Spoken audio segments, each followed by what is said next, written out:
I like to say that I don't believe in studying.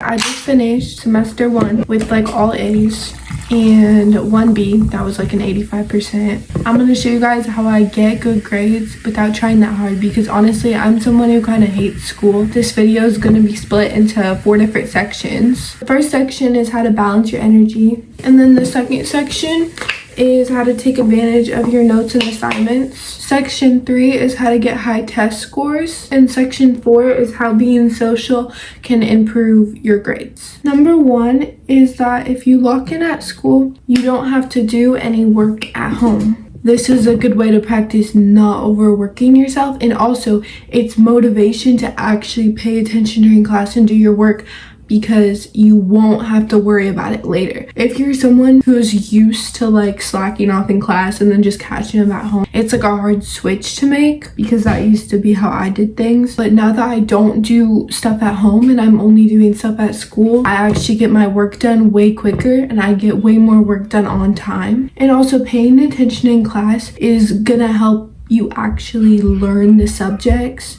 as opposed to just like getting the assignments done and forgetting. Number 2 is just to understand the difference between a summative and a formative. It's surprising to me how many people don't understand how much more a summative affects your grade than a formative. So if you're missing 2 assignments and one of them is a summative and one of them is a formative, it doesn't matter if the formative has been missing for way longer. You need to prioritize the summative and get the summative done. I think that this is basic knowledge for a lot of people, but for a lot of people it's also not. Summatives in most classes make up 80% of your grade, and formatives only make up 20% in total. Which tests are summative, but there's also a lot of summatives that are assignments. So if you have an assignment that is a summative, that's something that's really gonna help your grade if you struggle on tests. Another thing to consider is if you're overcommitting yourself to just like too many different extracurriculars and sports and whatnot, or if you're in multiple honors classes or multiple APs, college nows, whatever. I'm not saying that those things aren't important, but if you're in a lot of them, you should really take the time to like assess what's actually worth it. Depending on what your plans are after high school, which obviously not everyone knows, you might not need those 5 honors classes you're taking. And if you're taking so many academically challenged things, you might not need all those sports that you're participating in. And if all of those things are genuinely bringing you happiness and you don't think they're burning you out, then by all means keep doing them. I just think that it's something worth thinking about. Moving into section 2, taking advantage of your notes and assignments, I'd like to start off with that your notes and assignments do not need to be pretty, because notes are something that you should be able to take fast in class. Teachers who do guided notes go through slideshows and notes really fast. You might be missing information if the teacher's just talking, or if you're looking at some sort of resource to take notes, you're spending a lot of time that you could be using doing other things on highlighting and using pens to make your notes aesthetic, and it truly is a waste of time. It's one thing to have a few different color pens you're using, or have like a black pen and a yellow highlighter and that's it, and it helps you organize things a little bit better. But you do not need 7 different colored markers and a $50 set of highlighters to take notes in class. A big shortcut to assignments is in your English class.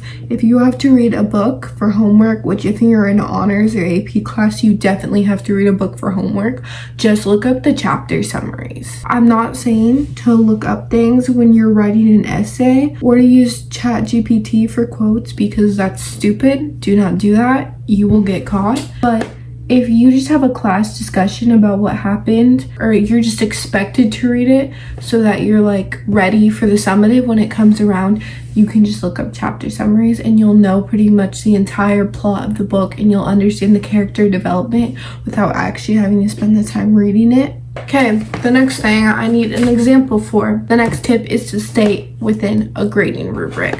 Which, if you haven't, for some reason you don't know what a grading rubric looks like, this is pretty much it. I'm pretty sure that this is like backwards on the camera, but I'm gonna explain it as best I can. Normally, a grading rubric is at a 4. A 4 is the best you can get. You wanna shoot for whatever the best thing you can get is, but you don't want to do more than the maximum score is worth. This is a teacher telling you exactly how they're grading something. So this says that for the format of your essay, it needs a topic sentence, 2 quotes, 3+ sentence analysis for each quote. So do not make your analysis for each quote 4 sentences. Do not put 3 quotes in there. You don't need a conclusion sentence if that's even a thing. Stick to what a 4 is worth. Don't do any more than what an 100% is listed as, because this isn't a trick. This is, you literally know exactly the bare minimum to get a perfect score. Okay, another way to really take advantage of notes and assignments is to handwrite everything you can. Some people do take their notes on computers. You're hurting yourself here, because you're so much more likely to remember something by writing it than you are by typing it. This is just a proven thing, okay? So look it up if you don't believe me. I have always handwritten everything that I could. Obviously, some teachers require you to type certain assignments. I don't know how to actually type. But if you're in the habit of typing things, I recommend you try to focus on handwriting things. One of the most important things to do if you want to get a high test score is to pay attention during the review. A review is going to be very similar to the actual test. And if you have a review assignment, because some teachers, like especially in math, they'll give out review worksheets. This is the one assignment where you shouldn't be getting the answers from other people, and you should actually make sure you know how to do one of each type of problem on there if it's math. If it's not, then just like make sure you know how to do everything yourself, and that you can answer everything by yourself, and that you understand it. Because if you can do a review, you can do the test. There's no time when you're gonna get 100% on a review you did all by yourself and then fail the test. That's just not gonna happen. I like to say that I don't believe in studying. I've studied for like 2 tests maybe throughout like my whole life, my whole education. I think I've studied for a couple tests, so I don't necessarily not believe in it, but I rarely ever study, and I've always done well. So I don't know if that's luck, but I kind of think that studying's a scam. And especially cramming is a scam, because you're not gonna remember everything in one night. It's not worth it at that point. And I think that you should at least try, just trusting your own knowledge and seeing how you do. Because if you're losing sleep and stressing yourself out over studying, it might make you do worse on the test. And also, if you are wasting your time studying over doing something that you actually like doing, then it's gonna make you hate school even more than you already do, and it's gonna make you feel more burnt out. There was one test that I did study for, however, this year, even though I rarely study for tests, and I only studied for like 15 minutes the morning before I left to go to school. So that is how I study, and I'm going to show you guys the technique I used to study in 15 minutes, because I got an 100% on that test. I did not make up this study method, but I don't know what the name is for it, and I call it the first letter method. I hate how this is flipped and you guys can't actually read it. You write down the sentence or the definition or the date or the person's name, whatever you need to memorize. You take the first letter of all these words and write it down right here, and then you look at those letters and try to say the sentence by only looking at those letters. Like if you cover this part, the 19th Amendment gave women the right to vote. If you can't do it, then obviously try it a couple times. Eventually you'll get it. It shouldn't take very many tries at all.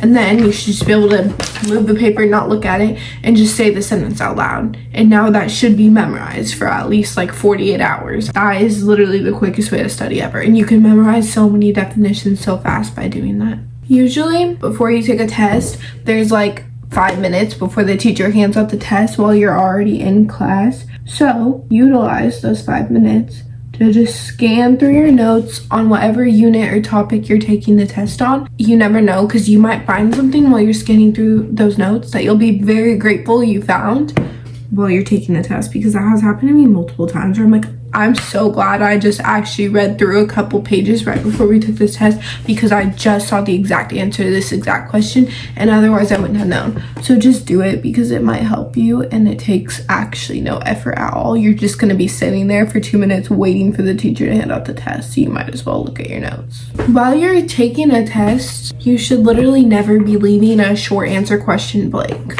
Obviously, if something's multiple choice, you're not going to leave it blank, but I feel like I've heard a lot of people talk about how they just didn't answer a short answer question because they didn't know the answer, make something up.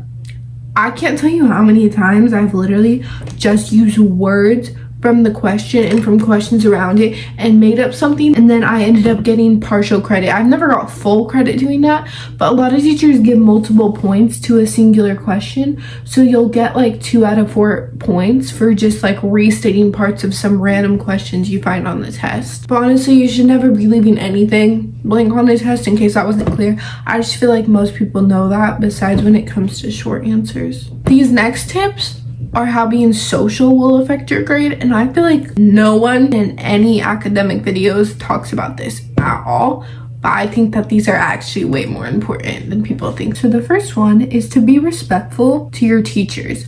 This matters a lot. You don't have to like your teachers to be respectful. You don't even have to be friendly.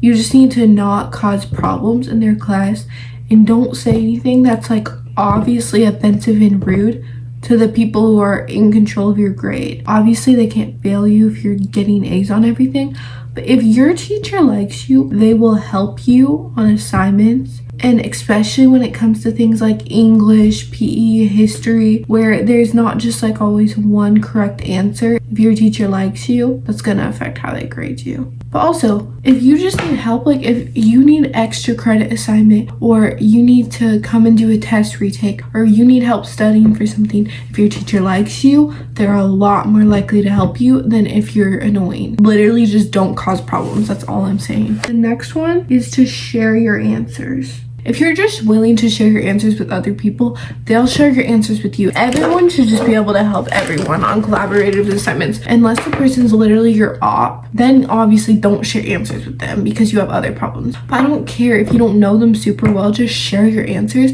because you might need their answers in the future. And what are you gonna do if you refuse to share your answers with them, so later they don't want to share their answers with you? You're literally making your life so much harder, and it takes no effort to share answers with people. If your friend needs help understanding a subject, or even just someone you kind of know needs help understanding something, be the one to explain it to them. It's scientifically proven that if you teach someone something, it is so much more likely for you to understand it yourself or to memorize it. So it just helps you. It helps them and it helps you. It's a win-win situation. This might sound similar to the one I was just talking about, but I just mean it in such a different way, because sharing answers is not the same thing as like actually explaining a topic. That was 15 tips, you guys. But I have one bonus tip that literally just didn't fit into all the other sections. And that one bonus tip is to make sure that you're somewhat comfortable at school. So in terms of, if you think you'll be thirsty or hungry at school, basically if you think you're gonna be thirsty or hungry, bring a snack, bring a water bottle, so that, because it's hard to focus if you're like dying of thirst.